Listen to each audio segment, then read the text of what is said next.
Hey everyone, my name is Vittoria, and I am an artist and poet who lives and works in Los Angeles, California. And today we are going to be talking about how to find your style as an artist, which I know could be a little bit daunting, but here are a few things that I've learned on how to find my style, and hopefully they'll be helpful to you too. So, the number one lesson I've learned when it comes to finding your style is that you don't have to find a style.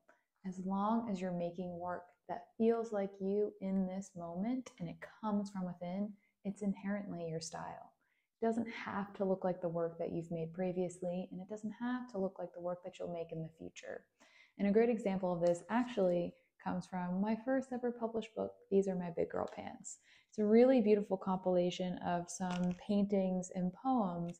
The nice thing is it kind of showcases how my style evolved within a few month period over the course of like 2 or 3 years ago, I would say.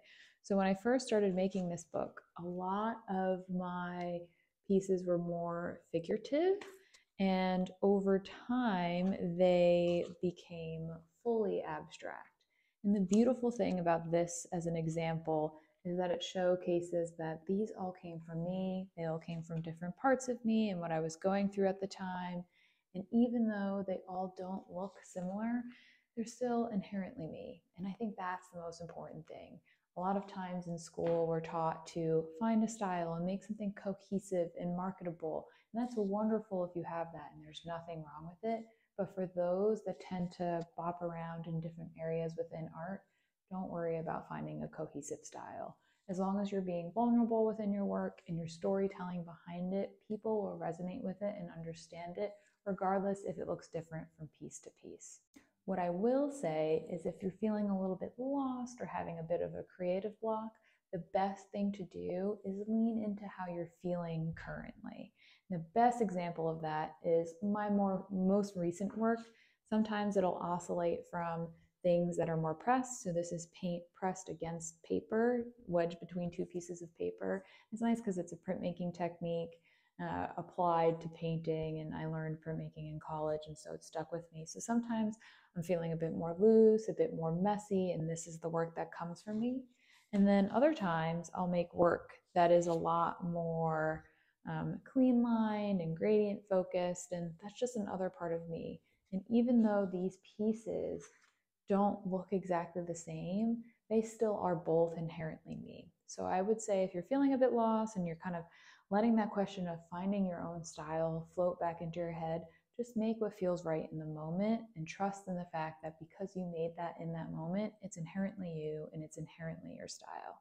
And for those of you that are watching that have a very consistent visual style, that is totally okay. I think sometimes the opposite can happen where you're posting on social media and you're thinking to yourself, all of these look too similar. Is it too similar? And again, for folks that do have a consistent visual style, that's okay too. As long as you're reaching from within and making work that resonates with you, that's all that matters. So if you're on the part of the spectrum that you make work that looks visually different from each other, or you make work that looks very visually similar to each other, both things exist in harmony and both things are okay for artists. As long as you're sticking to what feels right for you, that is the most important part. So whether you're doing commercial work or you're doing fine art, as long as it comes from within you and it feels right to you in that moment as you're making it, it's your style. It's that simple. So the next time that question kind of floats in of, is this my style? Is this not my style? It looks different than my last piece, or it looks too similar to my last piece. The best way to kind of let those questions go is to listen to your instinct and make the work that feels right to you in this moment. I think a lot of times when we look at fine artists that have become very famous and are in galleries and museums, we forget that those collections are curated. So oftentimes they're curated to look very similar. And if we were to look at an artist's work chronologically, we would see that their work evolves as they evolve as a person. And I think that's the most important thing to remember. So as long as you're making work that feels like you right now, that is the only thing that you have to worry about. The idea of style and curating your own work as an artist is something that shouldn't even cross your mind, even though it crosses my mind more often than it should. So hopefully this is a reminder to not only you, but also me that You make work that feels right to you. That's all you need to worry about. And that inherently is your style.